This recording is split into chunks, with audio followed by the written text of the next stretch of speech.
Hello students, जैसे कि हमने क्लास नाइन्थ का अपना सिलेबस स्टार्ट किया हुआ है और नाइन्थ क्लास की में हमने काफ़ी लेक्चर आपको प्रोवाइड करा दिए हैं चैप्टर 1 के। आज हम अपना नया लेक्चर प्रोवाइड करा रहे हैं जिसमें हम इवेपोरेशन के बारे में डिस्कस करेंगे। तो सबसे पहले मैं आपको बता देता हूँ कि इवेपोरेशन आपके फर्स्ट चैप्टर का लास्ट टॉपिक है, यानी कि एनसीईआरटी के अकॉर्डिंग ये टॉपिक आज लास्ट है, यानी कि चैप्टर आपका आज फिनिश हो जाएगा। लेकिन कुछ और इम्पोर्टेंट चीज़ें हैं जो हमें करानी है, आपके सिलेबस में है बट या आपको पता होनी चाहिए बट एनसीईआरटी में गिवन नहीं है। तो अब कल एक हम एक्स्ट्रा लेक्चर ले लेंगे इसके लिए, ताकि जो मेन चीज़ें हैं वो मैं आपके साथ डिस्कस कर सकूं। ठीक है, तो आज अपना ये लास्ट चैप्टर है वैसे तो एनसीईआरटी के अकॉर्डिंग, लेकिन मैं अपनी तरफ से कुछ एक्स्ट्रा चीज़ें आपको बताना चाहता हूँ। तो कल का थोड़ा सा एक्स्ट्रा लेक्चर रहेगा जिसमें हम ये चीज़ें कवर कर लेंगे, तो हमारे अकॉर्डिंग कल ये चैप्टर फिनिश हो जाएगा फिर। ठीक है, तो ठीक है, आगे करते हैं हम कंटिन्यू। देखते हैं। सबसे पहले हमें देखना है कि इवेपोरेशन क्या होता है, व्हाट इज इवेपोरेशन। ठीक है, तो evaporation the process of converting liquid into vapours, liquid को वेपर में कन्वर्ट करने को के प्रोसेस को even the temperature below than the boiling point, जब आपका टेम्परेचर बॉइलिंग पॉइंट से कम होगा ऑफ द लिक्विड के। ठीक है, क्या है डेफिनेशन पर ध्यान मत दो, मैं समझा रहा हूँ क्या है। देखो, ऐसी प्रोसेस जिसमें आपका लिक्विड गैस में कन्वर्ट हो जाए, लेकिन उस टेम्परेचर पर होना चाहिए कि वाटर के बॉइलिंग पॉइंट से, यानी कि किसी भी लिक्विड के बॉइलिंग पॉइंट से टेम्परेचर बहुत कम हो। जैसे फॉर एग्जांपल आप मान लीजिए आप किसी कंटेनर में पानी को भर के धूप में रख देते हैं, सनलाइट में रख देते हैं, या आप किसी पॉन्ड को देखते हैं उसमें कहीं से पानी आ नहीं रहा है, पानी भरा हुआ है, तो कुछ टाइम बाद वह पॉन्ड सूख जाता है अपने आप। या आपने जो किसी कंटेनर में पानी भर के सनलाइट में धूप में रखा है वो भी कुछ दिन बाद सूख जाएगा। क्यों?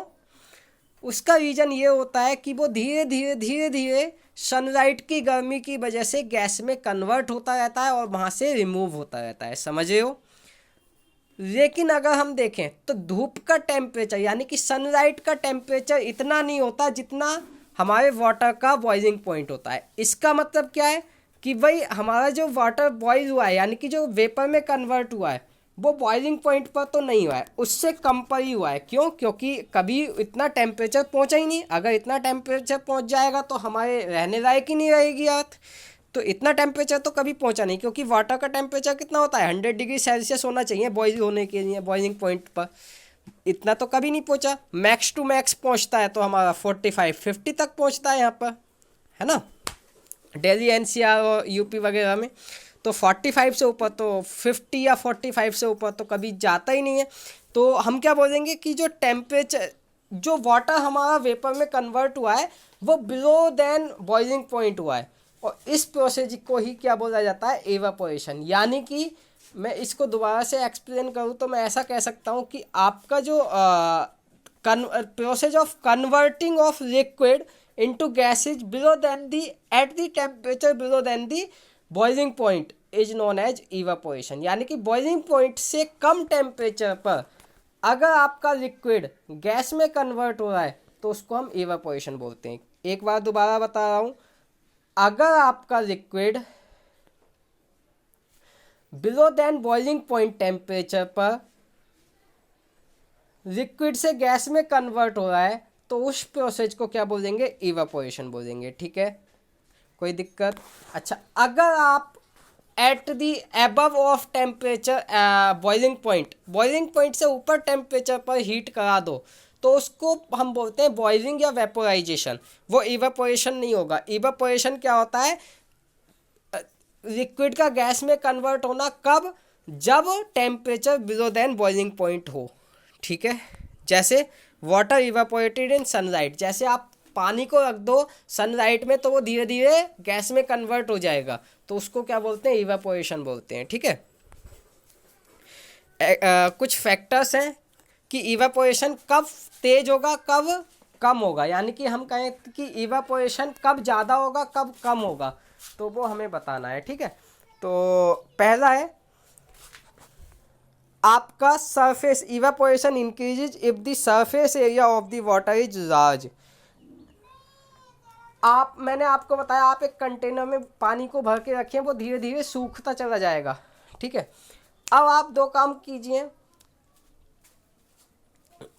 एक ऐसा कंटेनर लीजिए जिसका एरिया समझिए जो ऊपर का खुला हुआ एरिया है, जहाँ से सनलाइट अंदर जा सकती है, वो कम है। दूसरा ऐसा कंटेनर लीजिए जिसका एरिया बहुत बड़ा है, यानी कि एक अगर मैं एग्जांपल दूं तो एक आप बकेट ले लीजिए, एक आप बाथ टब ले लीजिए। बाथ टब दोनों को धूप में रख करके दोनों में बराबर सेम अमाउंट ऑफ वाटर रख दीजिए, तो किसका पानी जल्दी सूख जाएगा? बाथ टब वाले का पानी जल्दी सूख जाएगा। क्यों? क्योंकि बाथ टब का एरिया ज़्यादा है इन कंपेयर टू बकेट, और जहाँ एरिया ज़्यादा होगा वहाँ इवेपोरेशन ज़्यादा होता है। तो ज़्यादा एरिया की वजह से ज़्यादा इवेपोरेशन हो रहा है, जिसकी वजह से आपका बाथ टब वाला पानी जल्दी सूख रहा है। समझ गए? तो कोई प्रॉब्लम इसमें? तो अगर एरिया ज़्यादा होगा तो इवेपोरेशन भी आपका ज़्यादा होगा। इसके आगे, evaporation is increases as the temperature is increasing.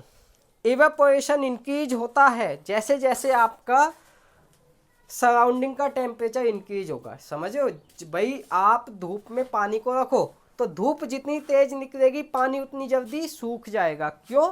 क्योंकि वहाँ इवेपोरेशन ज़्यादा होगा, वहाँ टेम्परेचर ज़्यादा है तो वहाँ इवेपोरेशन ज़्यादा होगा। इसीलिए हम बोलते हैं कि evaporation is increases as the temperature is increasing. Evaporation increase होगा जैसे जैसे आपका टेम्परेचर इंक्रीज होगा। समझ गए?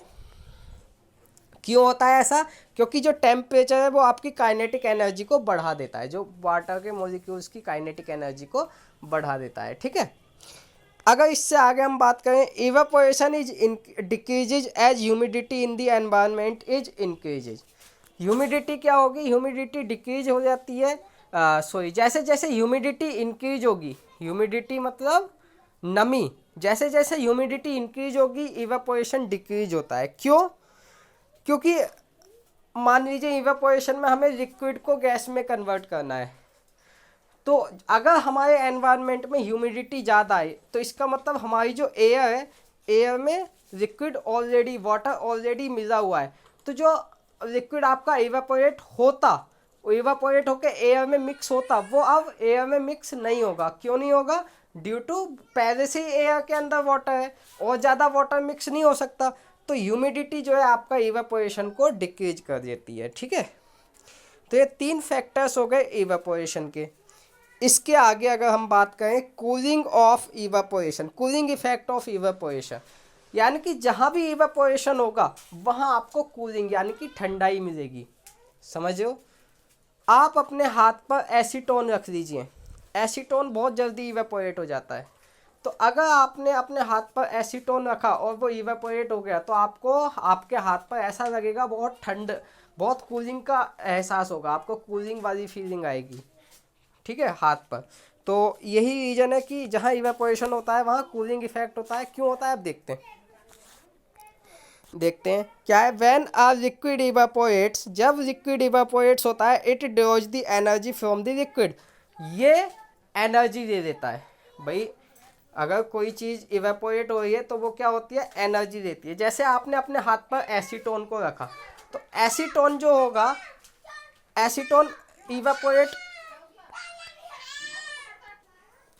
तो जैसे ही हमारा एसीटोन इवेपोरेट होगा, तो एसीटोन इवेपोरेट होने के लिए थोड़ी सी गर्मी तो चाहिए होगी। तो जो एनवायरनमेंट से गर्मी मिलेगी वो तो ठीक है, जो हीट मिलेगी वो तो ठीक है। एसीटोन हमारे हाथ हथेली पर अगर हमने रखा है, पाम पर अपना एसीटोन रखा है, तो पाम से जो हमारी जो एसीटोन होगा वो पाम से अपना हीट को लेकर के इवेपोरेट हो जाएगा ऊपर की तरफ, ठीक है, यानी कि गैसेज में कन्वर्ट हो जाएगा। कोई दिक्कत इसमें? तो जैसे ही इसमें गैसेज में कन्वर्ट होगा, इवेपोरेशन होगा, हम क्या बोलेंगे, हमारे हाथ में जो फीलिंग आएगी वो कूलिंग वाली फीलिंग आएगी, ठीक है, कूल डाउन हो जाएगा वो। कोई प्रॉब्लम इसमें? तो आप एक बार इसकी डेफिनेशन को पढ़ सकते हैं। When a liquid evaporates it drawers the energy, ये एनर्जी को ड्रॉ करेगा when the liquid from the liquid itself. Liquid, एक मिनट दोबारा से डिस्कस करते हैं। व्हेन अ लिक्विड इवेपोरेट्स, जैसे ही लिक्विड इवेपोरेट होगा, इट ड्रॉज द एनर्जी, ये एनर्जी को ड्रॉ करेगा from the liquid, sorry from the liquid, इसको आप ये कर लीजिए फ्रॉम द सरफेस, इस वाली लिक्विड को आप सरफेस कर लीजिए फ्रॉम दी सरफेस इटसेल्फ, यानी कि जिस सरफेस पर ये रखा हुआ है वहाँ से ये एनर्जी को ड्रॉ करेगा, यानी कि एनर्जी को देगा, ठीक है। हेंस इट कीप्स कूलिंग, इसलिए ये ठंडा होगा। भाई कहीं से हीट दी जा रही है तो वहाँ तो ठंडाई आएगी कि नहीं आएगी, तो वही है। आगे दोबारा से लिखा है the liquid draws on the energy lost from the surrounding that in turn becomes cooler. जैसे ये अपने सराउंडिंग से या अपनी सरफेस से हीट को ड्रॉ करेगा, वैसे ही इसमें क्या आएगी, कूलिंग आएगी, ठीक है। तो जहाँ भी इवेपोरेशन होगा आपको वहाँ कूलिंग मिलेगी, ठीक है। कोई प्रॉब्लम नहीं है, अगर इसमें कोई प्रॉब्लम हो तो आप मुझसे डिस्कस कर सकते हैं।